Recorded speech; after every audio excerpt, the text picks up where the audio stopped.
Hello, fellow humans. There are many ways to do an economy on planet Earth. One of them is linear. You take natural resources, you make them into products, you use them, then waste them. Another way, among others, is circular. Make products, use, reuse, remake, recycle into new products, repeat without going every time into nature for new resources. This is called a circular economy.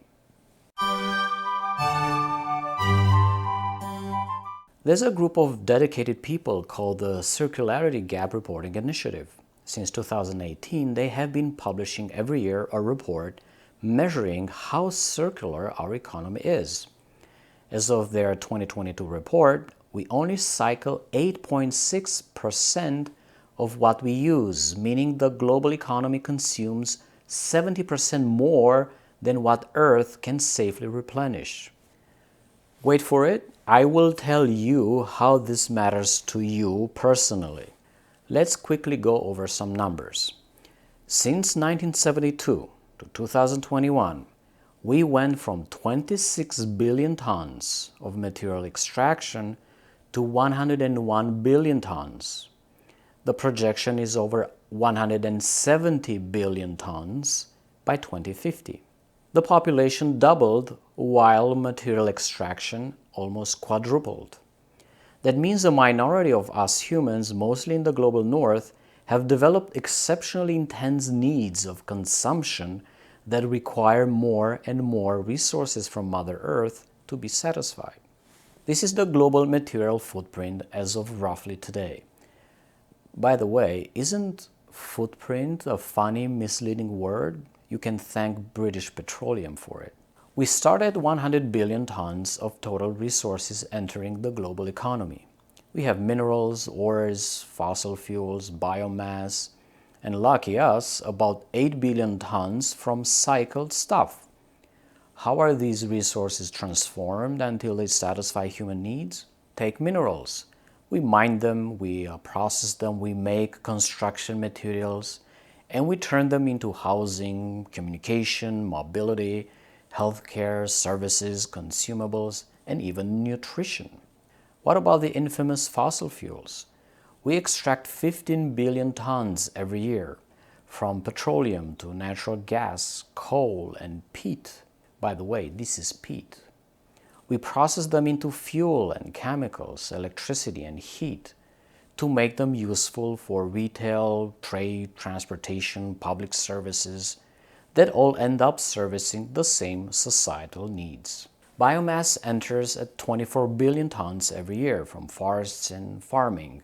It feeds animals and crops. It becomes paper, furniture, and food, and also ends up serving the same societal needs. At the end of the cycle, from those 100 billion tons, 14 were emitted into the atmosphere, 22 were dispersed, 31 were added to the existing stock of stuff, such as more buildings, 32 were utterly wasted, meaning they were not used, and from these 32 billion tons, 24 were completely lost from the cycle, and only 8.6 returned into the cycle for next year. This is the complete X-ray of our material consumption, and every year we add more and more to it. Conclusions are easy to draw. We extract much faster than we improve efficiency and recovery of materials by a factor of 2 to 3. As a result, quantities of secondary materials available for use are falling short. Is this maybe one of the causes for inflation we experience these days? The effects of Russia's invasion of Ukraine speak for themselves. The growing population needs more and more housing, infrastructure, heavy machinery, and smartphones. We continue extracting materials to build this new stuff instead of using what was already extracted in the past. The new extractions produce high emissions of greenhouse gases. Mobility, housing, and nutrition account for almost 70% of global emissions. I will not cover now why these GHGs are bad for life on Earth. The Circularity Gap Report offers 21 interventions that could keep the planet on a 1.5 degrees Celsius warming trajectory as per the Paris Agreement. Even if implemented, These interventions will increase circularity from 8% to only 17%. But this doesn't mean it's hopeless. We have to do it. The height of the colored dome represents the material mass reduction in gigatons, and the width represents the emissions reduction in gigatons of equivalent CO2 across 6 societal needs: mobility, healthcare, nutrition, consumables, communications, housing. All these need to be done from today until 2032 at the latest, ideally by 2030, to maintain the Paris targets by 2050. As we progress through the spiral, we see a wide mix of changes that need to be done both at personal level, community, city, nations, and international. Everything is centered around humans, what we need, what we do, what we want for our future. The roadmap is not ideological, it's not capitalism, it's not socialism, it's not communism, it's not Star Trek. It's science telling us we live on a real planet with real limits. If we look at countries, how far they are from the safe and just space, we get a constellation of nations in very different positions. The smallest dots live within the means of one Earth biocapacity. The biggest dots live on the biocapacity of more than 2 Earths. As time goes by, this will become unsustainable. Earth will run out of capacity for most countries. The closer a country is to the center, the better. The colors represent the Human Development Index. Higher is preferable. Purple is the lowest, gray is middle, blue is highest. Countries would need to follow very different paths to achieve high circularity. The Global South countries would need to grow in quality of life and increase some extraction and consumption, while the Global North would need to maintain quality of life and decrease drastically extraction and consumption to meet the world in the middle.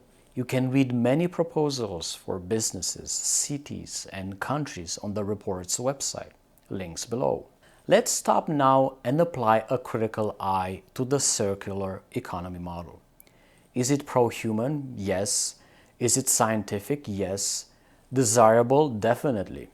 However, we also need to keep in mind that there are limits to circularity itself, as pointed out by certain economists like Timothée Parrique. 1. Recycling itself requires new materials and energy because, well, it's physics. Second law of thermodynamics. Any recycling is in essence a version of downcycling. For example, a plastic bottle cannot be recycled into an identical plastic bottle. There's always loss of material and the requirement for new energy to be added into the recycling process. 2. When an economy grows, it always grows in size compared to its environment, which always remains at the same size. Environments do not grow. We cannot inflate Earth with more silicon from outer space. All the silicon that ever was and will be is already injected in the planet. Growing economies will reach the limits of circularity. It's inevitable. It will happen in your lifetime. 3. Recycling rates are nowhere near 100% and can never be 100%. Many modern products are too complex to be recycled. Even when we improve recycling, it's cancelled out by new, even more complex, unrecyclable things, very often pushed by planned obsolescence and growth-dependent market economy. 4. We don't have enough waste to recycle. This is just basic arithmetic. The economy grows, more new materials are needed, while the materials available for recycling within the economy are not sufficient. This would be like you trying to make a larger winter jacket from the scraps of your older and smaller winter jacket. Ain't possible. I will end, as promised, with how all this matters to you personally. If we upgrade our thinking and our imagination, we can also have better circularity in our day-to-day lives. Whether we call it green growth with frugality, degrowth, spiral economy, it means that our daily lives will eventually change drastically.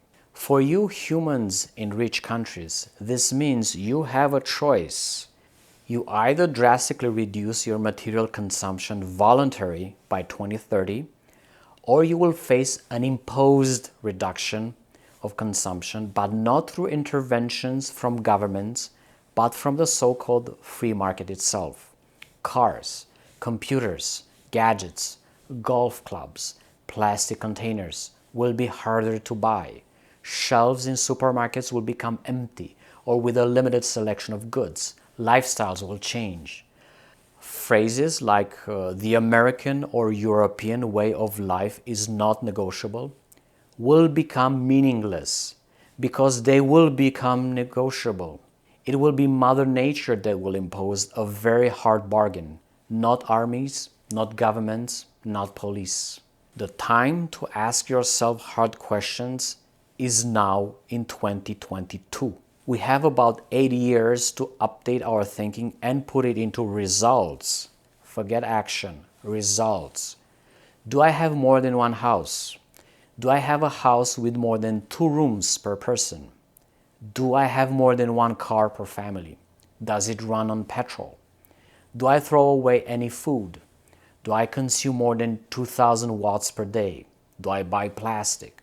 How many things do I throw out? The vast majority of humans do not carry the burden of downgrading their lifestyle.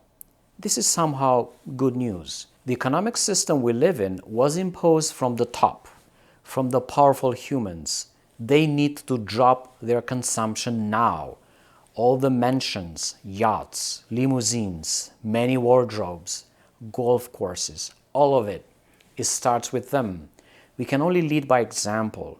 We, the regular people, we should stop wanting to be and live like them. They need to behave like us, the normal, good humans. In conclusion, thank you for being wonderful humans. Until next time, hope, believe, and be brave. Click here to watch how you can cope with climate anxiety.